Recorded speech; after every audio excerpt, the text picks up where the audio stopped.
Robert Downer, firstly, thank you very much for doing your hair for us. And Yeah, secondly, welcome to Challenger Chats, and thank you for being my very first ever guest. Any nicknames I should be aware of? I mean, in PSL, they've been calling me the Peacock. And I think Mazen Hashem once called me the Flamingo. I've actually had the Flamingo twice, but I wasn't too keen on that one myself. So those are two. I've had many other ones as well, but I don't know how much they do me justice. But yeah, I think those two come to mind. Probably stay away from Flamingo myself. But anyway, you're 28 years old. You've reached 2 PSA Tour finals, career high of 120, currently 121. English born, but yet you've chosen to escape Brexit and you're now based in Czech Republic, where you've just recently applied for temporary residency. We'll explore that a little bit further in a short while, but first of all, let's do a quick exchange of some facts. I'm going to tell you 3 things that I already know about you, and then in exchange, I want you to tell me 3 things I might not know about you. Okay. First up, I've got, you like to think of yourself as a bit of a chef. You even have your own Instagram account, the Squash Chef. Yes, this is true. So yeah, no, I've been cooking a lot since I was 14, 15. So I think that's my probably likely career path after squash. So yeah, you've done some sound research there. I'm surprised I've never cooked for you before after a PSL game or something like that, actually. Yeah, I've never been privy to your chefing skills, but I even have a quote from yourself: standing in the kitchen for 1 to 2 hours feels like meditation to me. Yes, yeah, exactly. Because when I was living in London 3 years ago, I spent quite a substantial amount of time on my own, and in the evenings after training, it sort of was a great way for me to zone out. That was still when I was in the learning phase of my cooking with lots of Gordon Ramsay. So yeah, now I just make it up as I go along, cook creatively, see what the supermarket shows me, and work with that. Whatever's in the reduce section. Yeah, that's it. My friend Hugo Varela, a Spanish friend, we go in the clearance section together when he was over, and he's the clearance chef and I'm the squash chef, because he makes fabulous meals out of the cheapest stuff you can find in Lidl and Aldi. Nice one. Okay, my second one, you're an extrovert. Yes, I'm an extrovert. Yeah, I can get myself to read a book about every 2 years. So that's a big outing for me when I do that. So yeah, I was made that way. Continue to be so. Good stuff. Thirdly, you studied at the University of Winchester. Yes, yeah, 4 or 5 years ago now. So yeah, that would surprise a lot of people that I've got a degree. So if I can get one, anyone can. So they're my 3 facts about you. What have you got for me? I mean, one is that I'm not a good singer, but I'm above average. I'm an above average singer. So it's like if you heard me sing, it would be like, oh, he's actually not too bad. Like, it's right. You know, it's like, it's surprisingly good. Of course, it's not incredible. It's not as, it's not professional, but it's surprising. So that's in my. The real question is, would we be turning our chairs round on The Voice? On The Voice, I mean, I don't know. I mean, the theatrics and how much I get into the song maybe count for a lot. Plus, I would only pick songs that really get me going. There's probably a select few that would do that. So, just have to be there at the right place, right time, really. Number 2. Trying to think.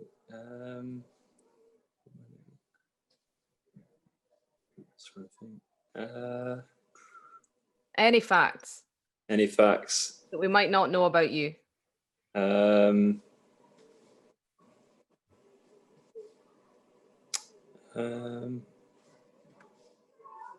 I need to do a countdown? You'd need to do a countdown, yeah. Crikey. Right, 5, 4, 3, 2, 1. I haven't paid for a haircut in over a year. And 3? And 3, I've been to over 60 countries. Wow. Have you got Yeah. one of those scratchy maps where you scratch it off as soon as you go? Yeah, someone's bought me one of those. I haven't finished it yet. That was about 3 years ago. So yeah, I've got to fill it in. But yeah, hopefully I can find a lot more. Good stuff. Okay, let's take it back a few months. Beginning of lockdown, we've all had to adapt during the last 12 months, and each of us have faced our own battles. I saw a quote on your Instagram during my stalk that I quite liked. It said, embracing the opportunities during lockdown. How have you had to adapt, and what challenges have you faced during lockdown?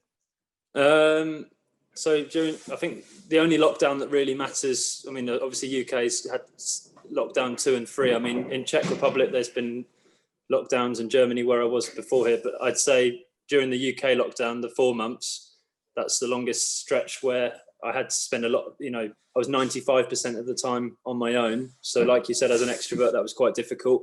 But because I sort of envisioned it to be 3-4 months, I kind of got my head in gear and sort of just rose to the challenge of, using it to be productive and kind of fix a lot of things that were, holding me back in my mind and stuff. So I mean, for 3.5 of those 4 months, I was relentless. I didn't stop, trying to do more and, think what I could do to help myself. And I still stayed, I got in touch with people I hadn't spoke to for a long time, really tried to improve my quality of my friendships and relationships with people that, so there was a lot of digging deep and figuring out. So it was I had to do a lot of that. And I mean, the first few weeks of lockdown, when there was no squash, I had to do some crazy stuff at home to like enjoy doing physical stuff. So I was doing like break dancing and ballet and like kung fu in front of the TV. So like lots of crazy stuff that I had just about enough space in my living room to do to keep sane. So I was even doing like Instagram live, like playing music like all the time. Like my birthday was 4 days into the lockdown, and I played music on Instagram live where I had about 50 people come through, and I played for 8 hours straight.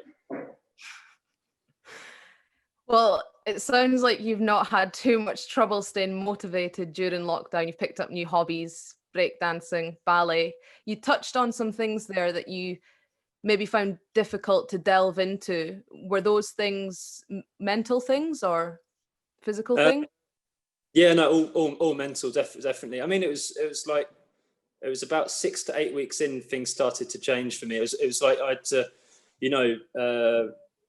I was just getting over a lot of stuff, really. I mean, like, it's only 4 years ago I lost my dad, and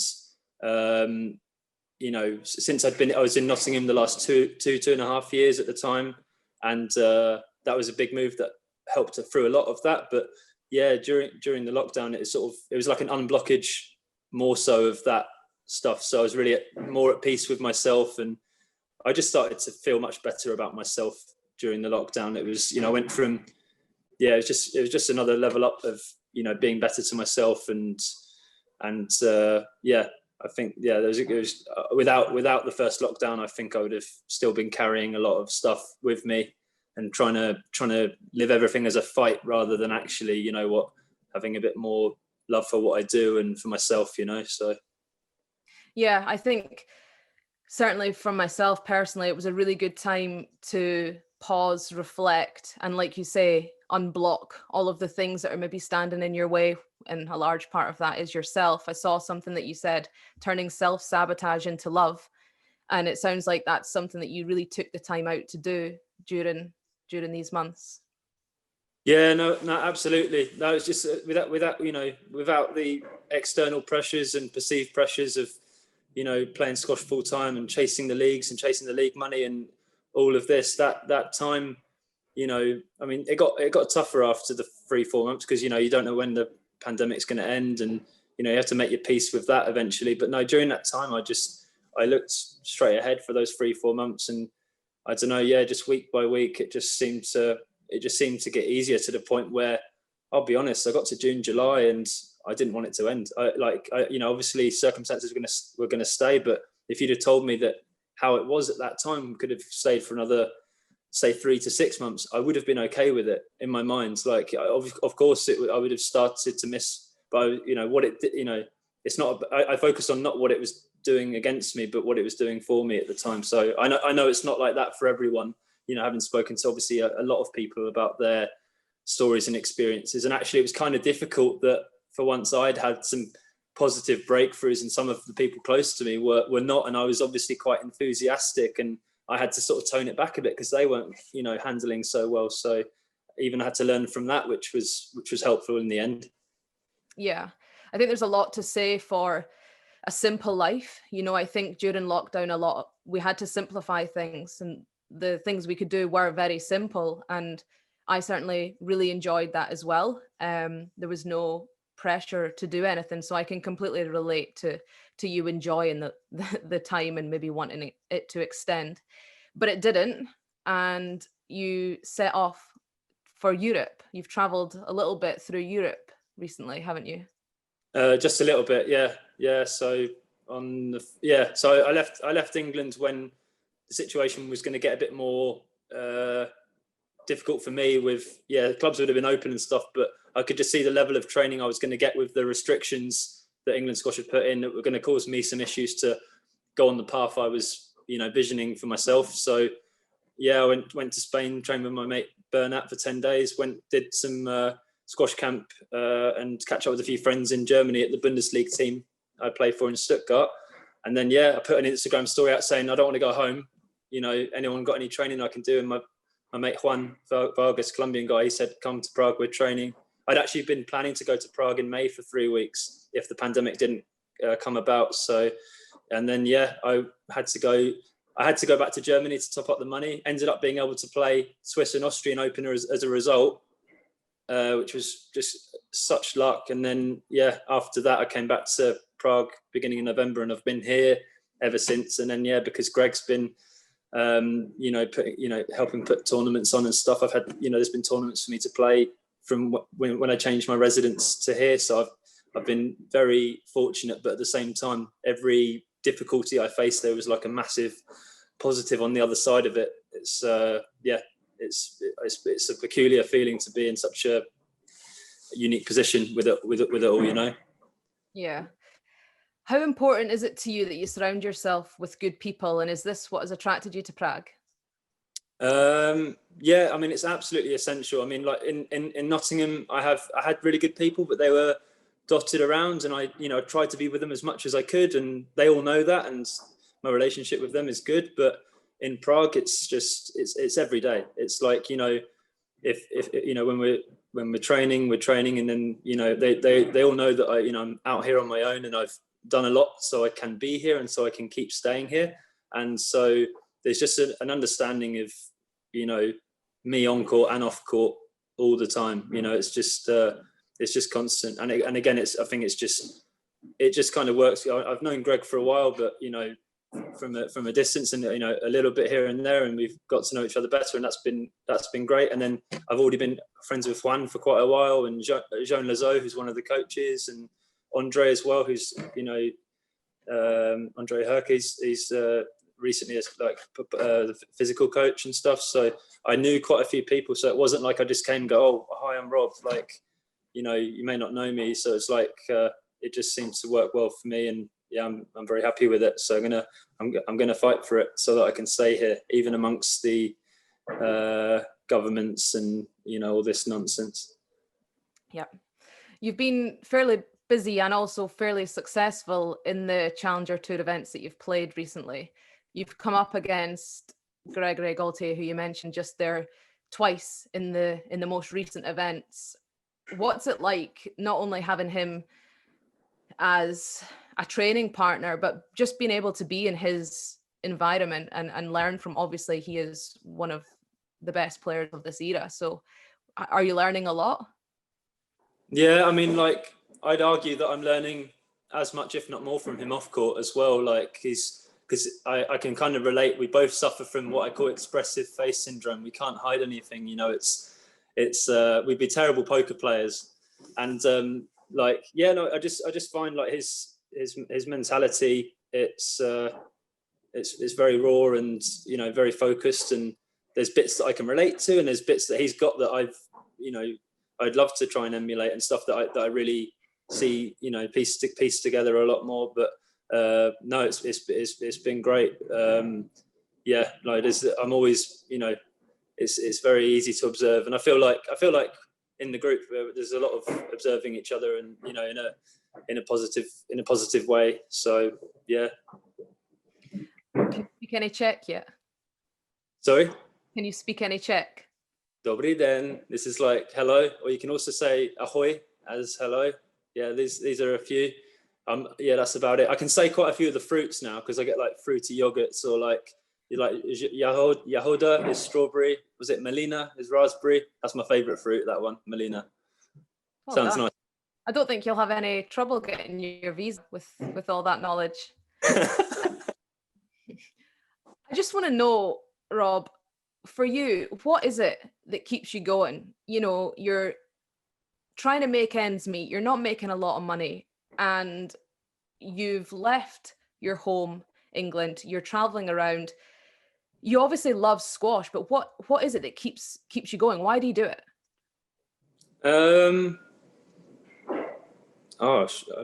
Yeah, I mean, I'm just so far from done. It's just it's like keep doing it as if like there's another leg to go. I mean, like, put it this way, I'm 28. I've been on tour since I was 17, and for many reasons that I blamed myself for, I haven't progressed at the rate that perhaps I was capable of from then till now.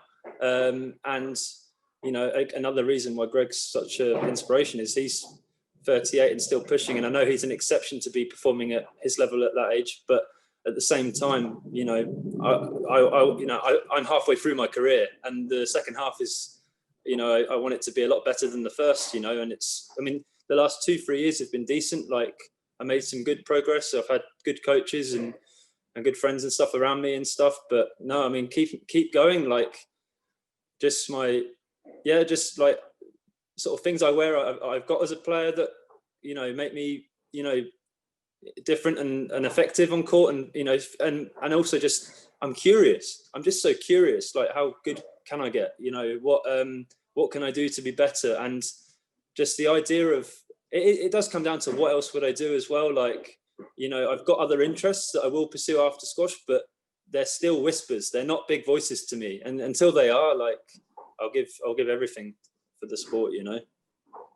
What are the whispers? I'm curious. I mean, like, definitely with cooking. I mean, like, cooking in some form. I would love to travel the world to countries that squash hasn't taken me to.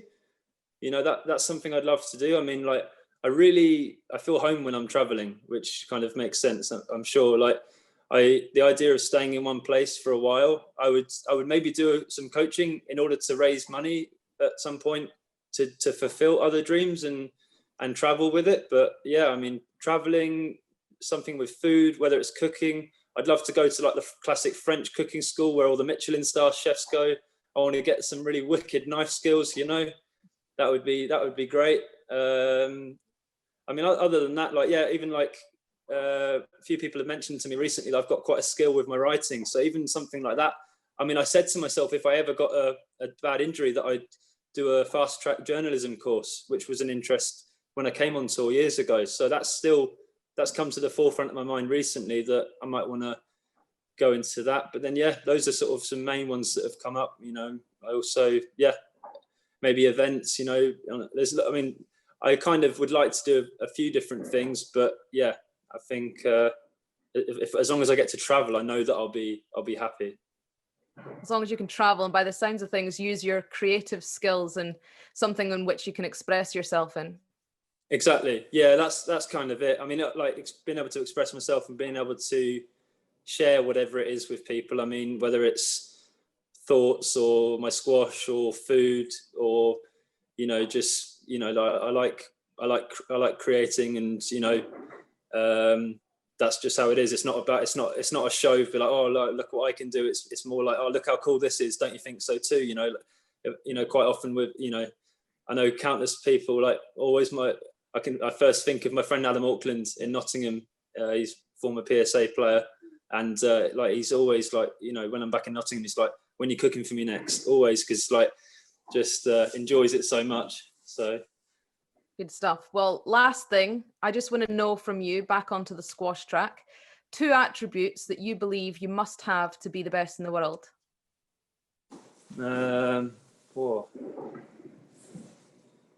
I believe that you have to care immensely about what is important and what works for you, and for anything else, make sure you don't care about it at all. You can't be hanging on to things, you know, sort of blasé, or you can't do anything by halves. You've got to be all in, for better or worse, to fully learn. I'd say that's one. So like the ability to choose what you care about and not care about, and then I think just to know what makes you authentically unique. You know, it's no good, like I was having this chat with Greg the other day, it's no good looking to one player or one coach for all your inspiration. Like, look what you've got. Yeah, you can look at things that you can really resonate with, but at the same time, you know, you've got to look at your own body, your own mind, and I think that's it. It's you know, it's all good looking for external stuff, and that's going to help, but got to find out what you've got that sets you apart, I think. Yeah, no, I respect that a lot. Well, thank you very much, Rob, for being my first guest on Challenger Chats. I've really enjoyed getting to know you a little bit better, and good luck for the future. Lovely. Thanks, Lisa. Thanks for having me. Thank you. Cheers.